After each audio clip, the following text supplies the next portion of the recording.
सुरुमा म नेपाली कांग्रेसको उम्मेदवार बनेर यहाँ आउँदा असाध्यै धेरै प्रतिकूलता छ भनेर मलाई धेरैले भनिरहनु भएको थियो। यत्रो दुस्साहस पनि किन गरेको, किन यत्रो चाहिँ आँट गरेको भन्नेहरू पनि थुप्रै हुनुहुन्थ्यो हैन। अब प्रतिकूलता यस अर्थमा कि अब एउटा चाहिँ निर्वाचनको तयारी त्योभन्दा अगाडि नगरेको अवस्था यो क्षेत्रमा चाहिँ, दोस्रो कुरा चाहिँ अब प्रतिस्पर्धीहरू अलि बलियो भएको, तेस्रो कुरा स्थानीय तहको निर्वाचनमा हाम्रो पार्टीले होइन अरू पार्टीहरूले बढी चाहिँ सिट जितेको लगायत यी यस्तै विषयहरूका ले चाहिँ प्रतिकूलता छ भनेर भन्ने गरिन्थ्यो। तर म एउटा आँट एउटा दृढता बोकेरै यहाँ लड्न तयार भएको हुँ। त्यसैले मलाई चाहिँ त्यस्तो प्रतिकूलता छ भन्ने लाग्थेन। म आफैको भित्रको इच्छा शक्तिले आम चाहिँ नेपाली कांग्रेसका कार्यकर्ता साथीहरूले, यहाँका आदरणीय बुद्धिजीवीहरूले, विज्ञहरूले, यहाँका धेरै मतदाता अभिभावकहरूले मलाई निरन्तर चाहिँ उत्साहित बनाउनु भयो। त्यसले गर्दा बिस्तारै बिस्तारै माहौल बन्दै गयो र आज यो परिस्थितिमा पुग्यो भन्ने मलाई लाग्छ।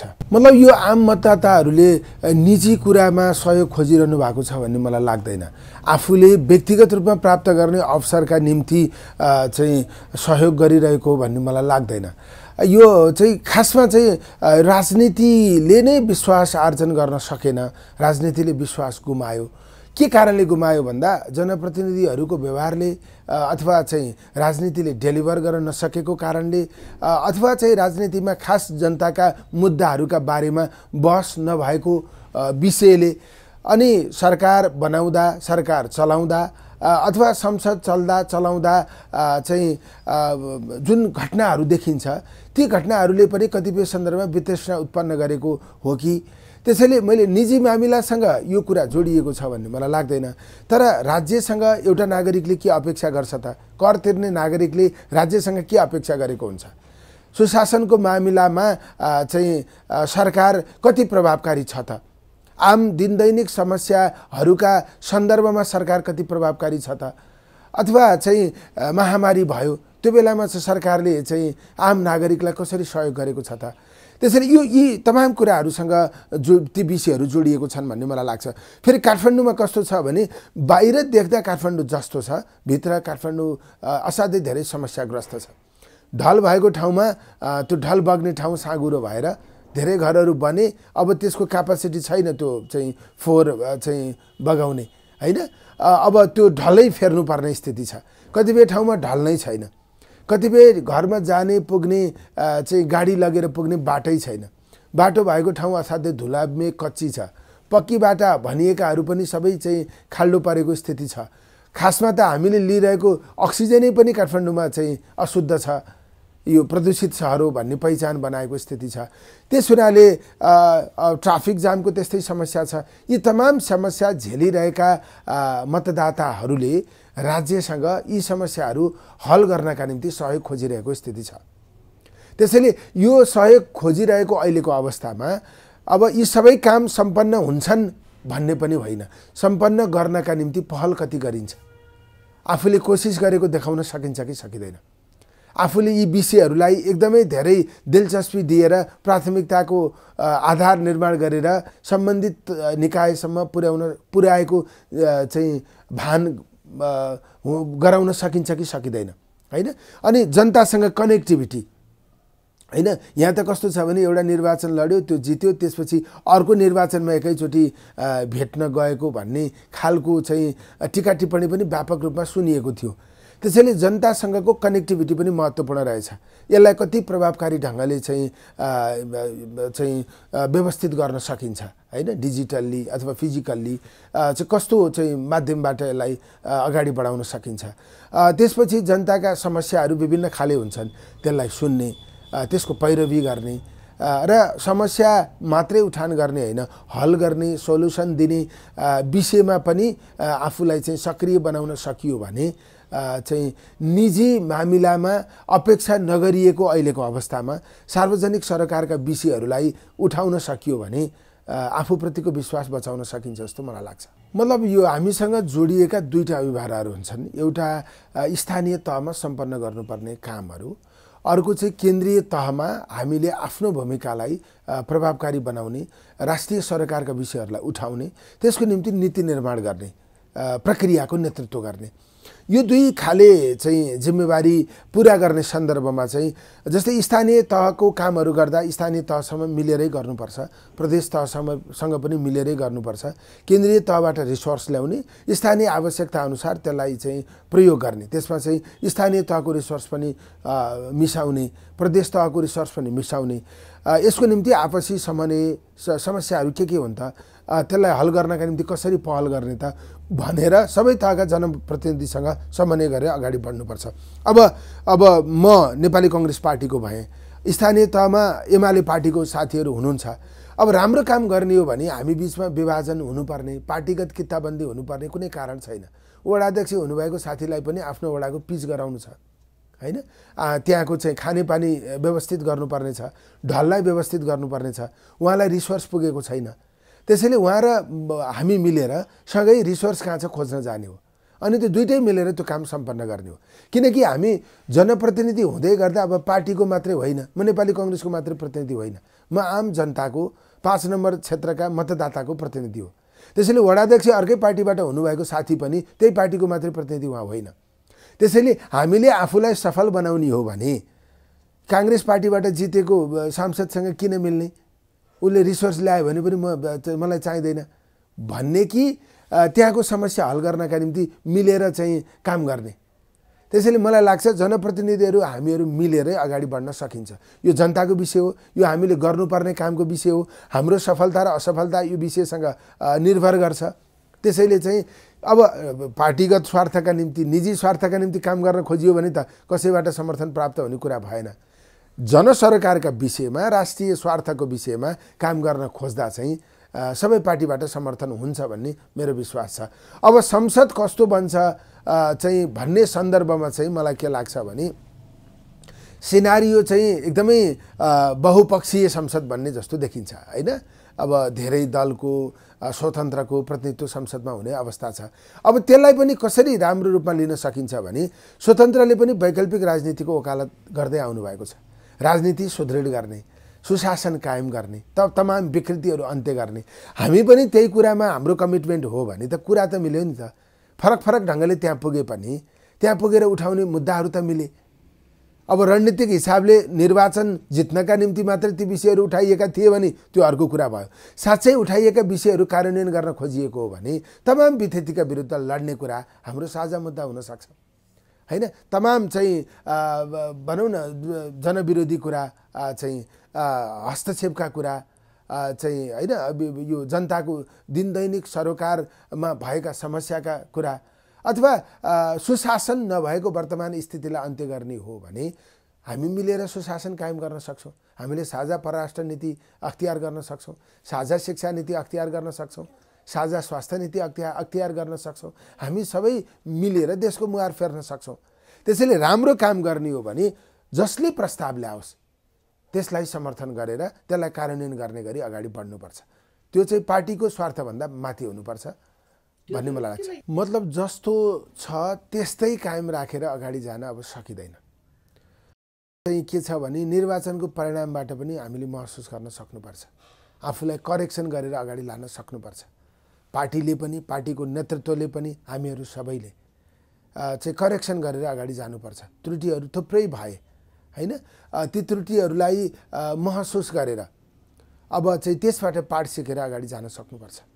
त्यस्तो गर्न सकिएन भने यथास्थितिले झनै बढी असन्तोष सिर्जना गर्ने अवस्था हुन्छ। अहिले केही ठाउँमा हारियो, यही यथास्थिति कायम रह्यो भने धेरै ठाउँमा हारिन्छ, पार्टीकै अस्तित्व नरहने अवस्था आउन सक्छ। त्यसैले यो निर्वाचनबाट कम्तीमा हामीले आफूलाई बदल्ने कुरा चाहिँ स्वीकार्न सक्नुपर्छ। आफूलाई बदलेर परिवर्तनको अनुभूति हुने गरी हामी पनि फेरियौँ, अब हामी फेर्नका निम्ति अगाडि बढिरहेका छौँ भनेर हामीले त्यो महसुस गराउने गरी अगाडि जान सक्नुपर्छ। अब प्रतिशोधको राजनीतिले कहीँ पनि पुर्याउँदैन। अब चाहिँ पुराना घटना सम्झिएर बदला लिने कुराले अब राष्ट्रले केही पनि प्राप्त गर्दैन। अब मेरो चाहिँ यति वर्ष लगानी भयो, त्यस आधारमा भर्खरकोले मलाई जित्न हुँदैन भनेर अब पार लाग्ने कुरा छैन। त्यसैले नयाँपन कसरी दिन सकिन्छ, परिवर्तनको महसुस कसरी गराउन सकिन्छ, खास देशका राष्ट्रिय स्वार्थहरूलाई कसरी कार्यान्वयन गर्न सक्छ। अब चाहिँ एजेन्डा कसले छिटो ल्याउँछ, कसले पहिले समात्छ, कसले पहिले सार्वजनिक गर्छ, त्यसमा प्रतिस्पर्धा हुनुपर्छ। त्यसैले यो चाहिँ पार्टीभित्रकै मान्छेहरूले पनि त्यो कुरा महसुस गर्नुपर्ने स्थिति छ। पार्टीभित्रका नेतृत्वले अथवा सबैले आफूलाई बदल्नुपर्ने स्थिति छ। त्यसैले मलाई के लाग्छ भने यो महसुस गराउने परिस्थिति पहिलेभन्दा अझ बढी बनेको छ। पहिले चाहिँ पछिल्लो पुस्तामा विकल्पै छैन अथवा विकल्प हुने गरी योग्य नै बनेको अवस्था छैन पनि भन्ने गरिन्थ्यो हैन। विकल्प अघिल्लो पुस्ताबाटै खोजिनुपर्छ, एबीसीडी जोड रोजे पनि पुस्ता एउटै हुन्छ भन्ने एउटा परिस्थिति थियो। तर अहिले त्यो परिस्थिति पनि छैन। सबै पुस्तामा विकल्प 101 देखिएको अवस्था छ, एउटा विषय। दोस्रो विषय चाहिँ म सांसद नरहेको अवस्थामा मैले संसदभित्र हस्तक्षेप गरेर हुने विषय थिएन। अब त सांसद रहेको स्थितिमा चाहिँ हस्तक्षेप गर्ने त्यो ल्याकत पुग्ने भयो हैन। त्यसैले अब परिवर्तनको महसुस गराउनुपर्छ भनेर भन्दै गर्दा त हस्तक्षेप गर्न तयार हुनु पर्यो हैन। परिवर्तनको महसुस यसरी गराउन सकिन्छ भनेर विकल्प दिन तयार हुनु पर्यो हैन। विकल्प दिन तयार नहुने हो भने त आफै त्यो परिवर्तनको नेतृत्व गर्न सकेको खोजेको महसुस गराउन सकिएन।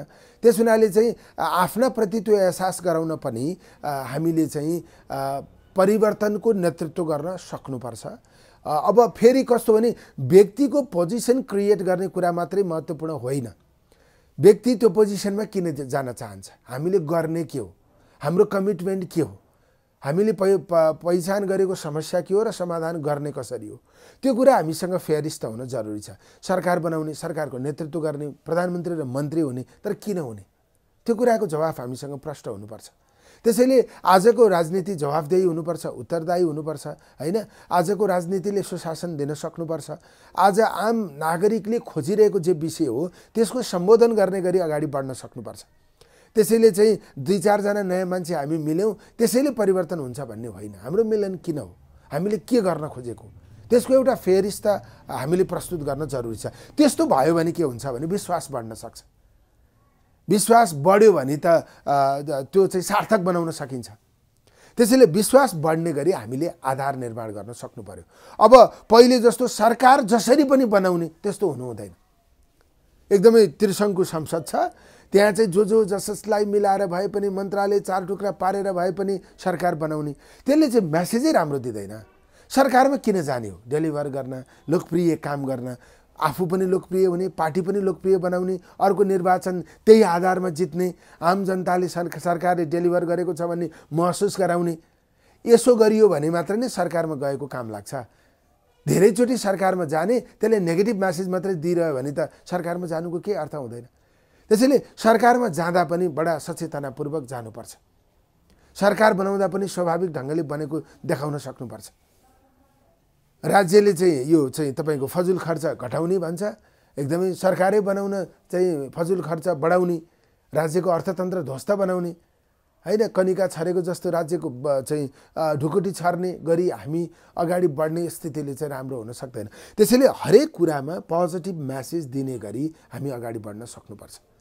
किनभने आम सञ्चारको एकदमै धेरै विकास भएको छ, मतदातामा असाध्यै धेरै चेतना बढेको छ, राजनीतिप्रति एकदमै धेरै अपेक्षा छ। त्यस अर्थमा चाहिँ हामीले अब अगाडि बढ्दा चाहिँ पोजिटिभ मेसेज कसरी दिन सक्छौँ, जनताको पक्षमा वकालत कसरी गर्न सक्छौँ, अब त्यो कुराको व्यवस्था गरेर अगाडि बढ्ने कुराले हामीलाई चाहिँ कालान्तरमा धेरै ठुलो समस्या पर्छ। अब यो बहसै प्रारम्भ नभइसकेको स्थितिमा मैले यसमा धेरै कुरा नभनिकन के भन्छु भने कुनै न कुनै ढङ्गबाट हामीले परिवर्तनको महसुस गराउन सक्नुपर्छ हैन। हामीले फरक मुद्दाहरू बोकेर फरक ढङ्गबाट अगाडि बढेको अथवा आम जनताको अपेक्षालाई सम्बोधन गर्ने गरी हामीले आफ्नो पार्टीलाई हामीले अगाडि बढाएको भन्ने कुराको सन्देश हामीले दिन सक्नुपर्छ। अब त्यसमा मैले अघि नै पनि भने पहिलो कुरा चाहिँ जसले नेतृत्व गरे पनि मुद्दा प्रष्ट हुनुपर्छ। प्रष्ट मुद्दा ल्याउने मान्छे नेतृत्वमा पुग्नुपर्छ हैन। मुद्दाको प्रस्तुति मात्रै सम्पूर्ण होइन हैन, मुद्दालाई कार्यान्वयन गर्ने हुटुटी पनि महत्त्वपूर्ण हो। त्यसैले पहिलो मुद्दा, दोस्रो व्यक्ति हो। त्यसैले त्यो दुवै कुराको समन्वय हुनुपर्छ, जोडिनुपर्छ हैन। कांग्रेस एउटा यस्तो पार्टी हो जुन पार्टीमा चाहिँ दर्जन भन्दा बढी संसदीय दलको नेतामा प्रतिस्पर्धा गर्ने, उद्घोष गर्नुभएको छ हैन। अब यो यही सुविधा अन्य कुनै पार्टीमा हुन्छ भन्ने मलाई लाग्दैन। त्यसैले यो सकारात्मक पक्ष हो। त्यहाँ चाहिँ विषयहरूको प्रतिस्पर्धा हुन्छ। म यसकारण दलमा नेतृत्व गर्न खोजेको हुँ भन्ने कुरा आउँछ। त्यसले चाहिँ हाम्रो पार्टीलाई परिष्कृत गराउने, हाम्रो पार्टीभित्र चाहिँ प्रतिस्पर्धालाई चाहिँ स्वाभाविक बनाउने स्थिति निर्माण गर्न सक्छ र एउटा प्रश्न खाका निर्माण गरेर सरकारमा जाने परिस्थिति बनाउन सक्छ। त्यसैले मैले त्यसलाई असाध्यै सकारात्मक ढङ्गले लिएको छु। अब म कुन बाटो हिँड्छु, कसरी अगाडि बढ्छु, आफै पो प्रस्तुत हुन्छु कि ती विषयहरू बाँकी नै छन्। तर चाहिँ हाम्रो पार्टीभित्र प्रतिस्पर्धात्मक परिस्थिति बन्दैछ, त्यो सकारात्मक कुरा हो। मतलब निर्वाचनकै परिणामसँग जोडेर हेर्दा चाहिँ हामीलाई नेपाली कांग्रेसलाई कसरी बुझिदिनुपर्छ भने यो चाहिँ एकदमै धेरै चाहिँ क्याडर बेस अर्गनाइजेसन भएको पार्टी होइन।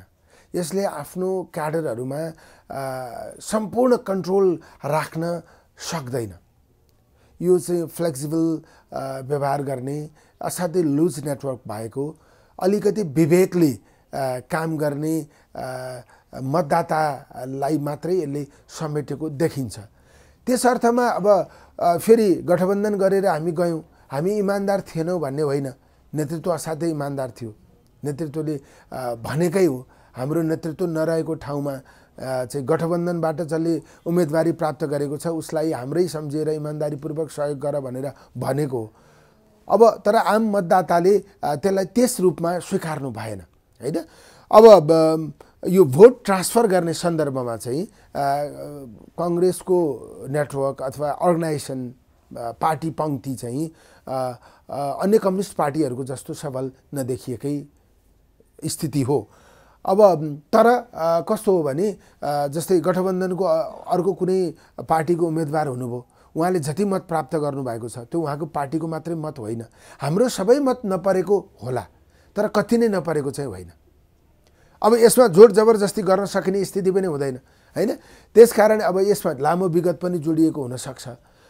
त्यसैले निर्वाचनको परिणामसँग असन्तुष्टि व्यक्त गर्ने सन्दर्भ भन्दा पनि अब फेरि गठबन्धनलाई यसको वैचारिकी निर्माण गरेर सँगसँगै कसरी लिएर जाने, त्यो कुरा चाहिँ महत्त्वपूर्ण हो भन्ने मलाई लाग्छ।